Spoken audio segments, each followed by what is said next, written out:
to my channel and a brand new movie review. Not a recap, not a me going through a million different movies, not a screener that was sent to me, something that I actually sat down leisurely to watch, and then I'm like, yeah, I'm definitely gonna review this. And then I actually found the motivation to do so. It's a novel experience. I don't remember the last time it happened. It's been a while, okay? Reviewing wise, I've been off my game this year. I don't know. I can't blame COVID because it started before COVID. But anyway, that is neither here nor there. Today, I am very happily reviewing the new SpongeBob movie. And no, my hair is not in tribute of the sea theme of SpongeBob. That is just a coinky-dink. But anyway, let's get on with the review. The SpongeBob movie, Sponge on the Run, is a 2020 action computer animated adventure comedy film based on the animated television series SpongeBob SquarePants and is directed by Tim Hill with a screenplay by Hill from a story by Hill, Jonathan Abel and Glenn Berger. It is the third theatrical film based on the series, and in it, after SpongeBob's beloved pet snail Gary is snail-napped, he and Patrick embark on an epic adventure to the lost city of Atlantic City to bring Gary home. Yes, I am a SpongeBob fan, okay? I enjoy watching SpongeBob, even though there are times he annoys me greatly and Patrick annoys me even more. I'm more of a Squidward person myself. I still watch it because it's kind of mindless fun, and I love mindless fun, and this is no exception. This was everything I didn't realize I needed right now. I just spent my entire October watching 188 films ranging from the macabre to the depraved to the just downright embarrassing, and I needed this. Now, this film is the first in the franchise to be fully animated in stylized CGI rather than traditional 2D animation, and I have to admit, when I first saw the trailer, I was immediately put off. They did something similar with the animated show Winx Club, which I love. They started using CGI animation for their films and even incorporating it into one of the seasons in regards to a specific aspect of the story, and I honestly hated it. I positively loathed it, and it was a huge put off and really made me enjoy the films less, especially because I was so used to the 2D animation for so many years.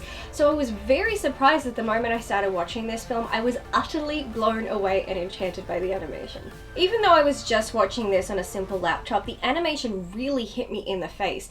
Everything felt alive. It felt like 3D, like I was in the screen experiencing the film. And like I said, that's just on my laptop. I can't even imagine how intense it would have been on the big screen. But the best part was that watching it on streaming really did not lower the experience at all. The colors were vibrant and magical. The attention to detail was out of this world, from the individual blades of grass that were so unique and defined in Sandy's dome to the subtle but effective motion and shift of color in the background to reflect the motion of the waves above, changing how light shines down into the depths of Bikini Bottom. It was insanely good. I was glued to the screen the whole time. I can only assume many children would be the same way. I mean, this movie is major eye candy for children, and I'm a big kid at heart, so that is probably why I loved it so much.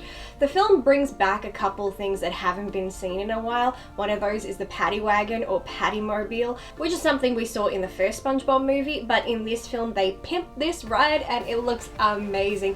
And the fact we get to watch that transformation makes it all the more fun. My mum is cooking Asian food. I can smell it, and I'm on a diet, so that's just cool. I think the story is a lot of fun. SpongeBob and Patrick are on yet another adventure, and it's another adventure that is a result of one of Plankton's schemes for the Krabby Patty secret formula, much like in the first film. I don't think the planning and journey is as smooth as in the first film. It does feel like the journey goes in some strange directions, but that doesn't make it less entertaining, and I don't think children will notice or care. SpongeBob and Patrick bicker like an old married couple, and it's hilarious, and they are aided by a sage played by Keanu Reeves, who was freaking awesome, and he cracked me up. I loved him before, but I love him even more after doing this. This film has an outstanding cast that really made my jaw drop constantly. First we meet Keanu Reeves, then we get this insanely awesome rap dropped on us thanks to Snoop Dogg. Boss dog, even when I'm on, I'm off, y'all. Looking for the king, get a call, y'all. You better leave now, where you lost, dog. The zombie king, yeah, I hear him coming. Yes, we the best crew.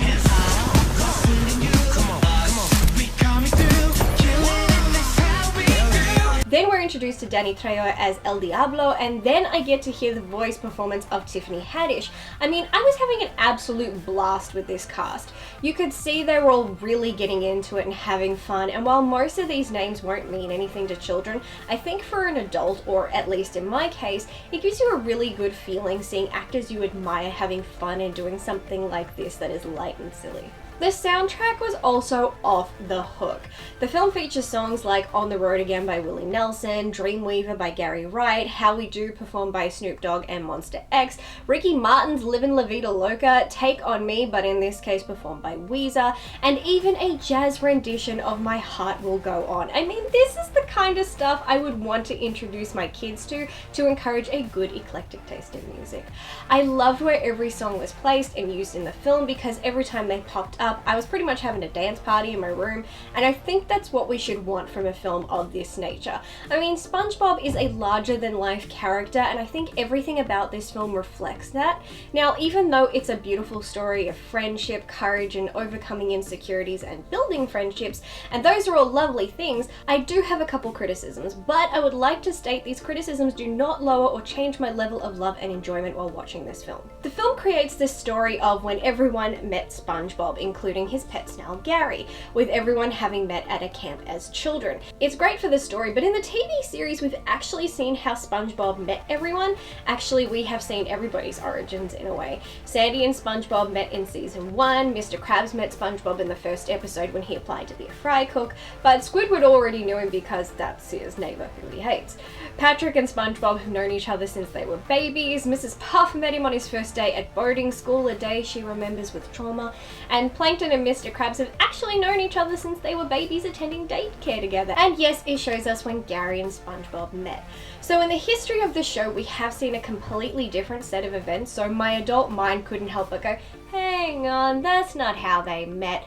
But the series doesn't follow a consistent timeline. It does its own thing and often contradicts itself, so you do learn to accept that there really is no consistent series of events. They will often change whatever they want for the sake of the current episode they're writing because it makes that episode more fun and means they can do more. Another confusing thing is King Poseidon, king and ruler of the oceans and Bikini Bottom. Now this is King Poseidon. He looks cool, but I'm confused because in the TV series, the king of the oceans is King Neptune. Now this was one of the rare times an animation deviated drastically in a character's appearance. Most shows, even film adaptations, don't change the looks of their characters, yet the first film they changed Neptune's look to this, which felt like they were trying to model him after Prince John from Disney's Robin Hood. On top of that, in the series, Neptune and his wife Queen Amphitrite have a son named Triton. However, in the first film, Neptune has a daughter named Mindy. 2 children may exist, though I doubt it. Also, fun fact, Queen Amphitrite was voiced by Victoria Beckham. Point is, now we come to this new film and the king is now Poseidon, which for the record, if you don't know, Poseidon was the god of the sea in Greek mythology, whereas Neptune was the Roman counterpart. So I'm unsure how Poseidon actually factors into the established royal family. The only way I can rationalize this is simply that the films are not canon and not even canon with each other. Each is their own separate entity, but it is fun to talk about. Like I said, none of this changes how much I absolutely loved and adored this film. I think it was beautiful and fitting that they dedicated the film to Steven Hillenburg, who was the creator of SpongeBob and who sadly passed away in 2018 due to heart failure caused by his ALS. I think the film really just reminds us of something magical that he created that will continue to live on. This is his legacy to the world, and I think he'd be proud. I think children will watch this and will see beauty and magic and wonder, and that's all we can hope for. And there you have my review of the new SpongeBob movie, and in case you didn't get the point, I loved it. It was a barrel of laughs and just an overall enjoyable time. With everything that has kind of gone on this year, whether it's with films or the world or elections or just whatever, it's just really nice to sit back and watch a really light, entertaining film that isn't anything that you really have to like analyze. And trust me, there are some films where, you know, like films like Hereditary, I don't think anybody's gonna be like, I feel like relaxing, let's put on Hereditary. That's not how it works, and if somebody does say that, I would be very worried. But sometimes we need these kind of films. It's kind of the reason why over on my Patreon, I do Oracle Reacts, where I specifically watch and react to the dumbest, weirdest, like sci-fi channel monster mutant movies that make you go, oh my god, this exists. And I freaking love them because they're so stupid, and most of the time they're intentionally stupid, but there's just something where it's just like, turn your brain off, accept this is dumb, and just go with it. And as much as there are some films that I really love, like getting into and analyzing and dissecting, like for example The Last Supper, that is something you can just really have a great back and forth with people. And if you've seen it, or you've seen my review of it, which I'll put up here, yeah, there are films where they're designed for that, and I love them for that. But then you have films about like this that are just meant to be, you know, and we need that. We really, really need that. So before I end this video, I just want to talk about a couple of things that are going on my Patreon right now. So one, I have just launched the first episode of my TV Time series. This is specifically where I will be reviewing TV shows, some old, some new, some popular, some that you've probably never even heard of. And I've got a long list of TV shows to get through. The first episode is currently up on my Patreon, where I review the full series of The Mentalist. That episode is available for all tier patrons, but going forward, future episodes will be restricted to tiers 4 and 5. But if I do come across a show that I feel is socially or culturally relevant to the masses, it will be public on my YouTube channel. Also, my What I Watched This Week series, which is also on my Patreon, I'm going to attempt to start doing live episodes of this. That means tiers 2 to 5 can join me. What I'm hoping will be on Sundays, 12 p.m. my time. I'm in Melbourne, Australia, so you'd have to translate that. The first episode I'll be doing is on the 15th, so if you're on the other side of the world, that'll be the 14th. Just check your time zones.